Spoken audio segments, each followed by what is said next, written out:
circumnavigated the planet and found that there were non-white people or people of color everywhere on the planet, they understood that they had a very, very serious problem, and that serious problem was that white could be genetically annihilated.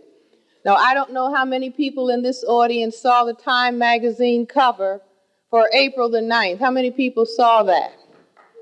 Very good. Everybody should go to their library, and I believe it is April 9th, the April 9th issue of Time magazine, because their cover said, what is going to happen when whites are no longer the majority in this area of the world that we call the United States of America.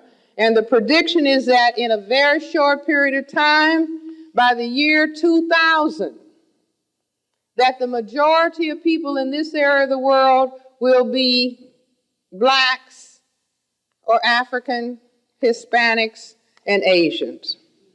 Now, that article I recommend very highly to everyone because they are talking about things are going to change for us and that there are going to be some serious problems that we are going to face.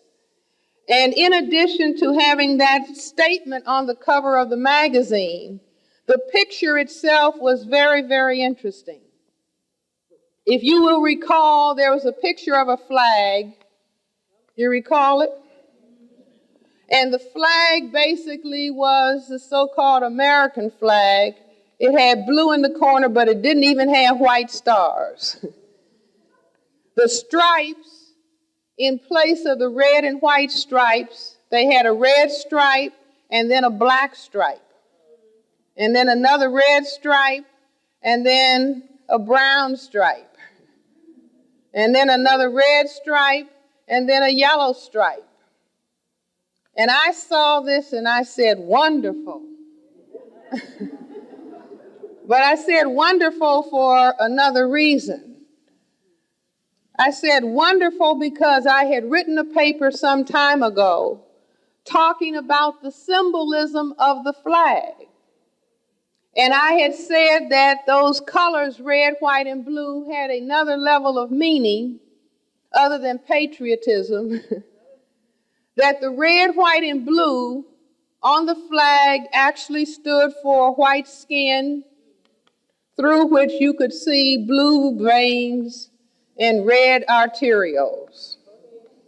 And so that is the reason that most of the flags that represent people who classify themselves as white are either white and blue or white and red or red, white, and blue. Think about it.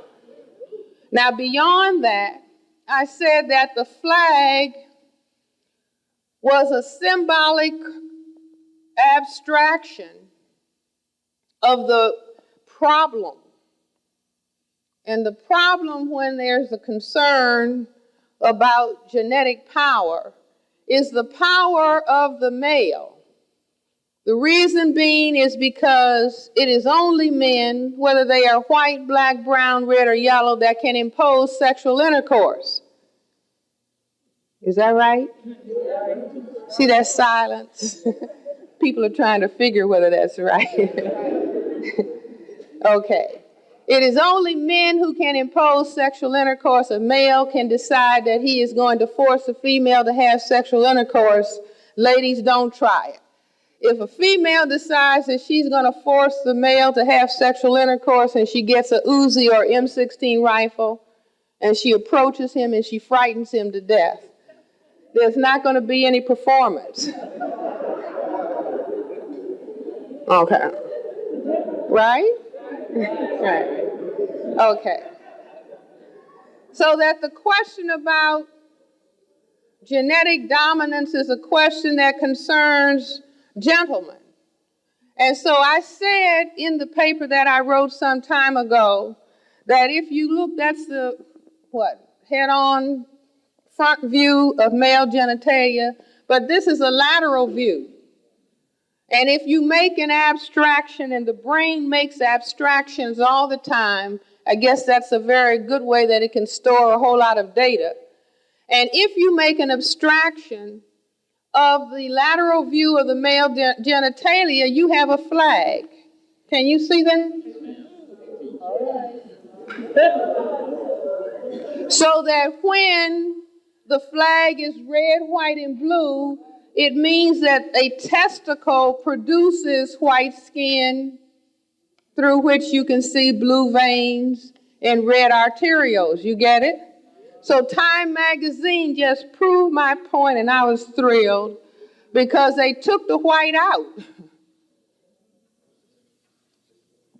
and put on the flag black, brown, and yellow. Do you understand? And I bet if I went and found that artist, he would say, no, that isn't what that is. Okay, but the ex-president, Ronald Reagan, in his past autobiography entitled, Where is the Rest of Me? That's the name of it. But he said that when he was born, he said his father was a first-generation black Irishman. But his father said that when Reagan was born, that his skin was white, his bottom was red, and his face was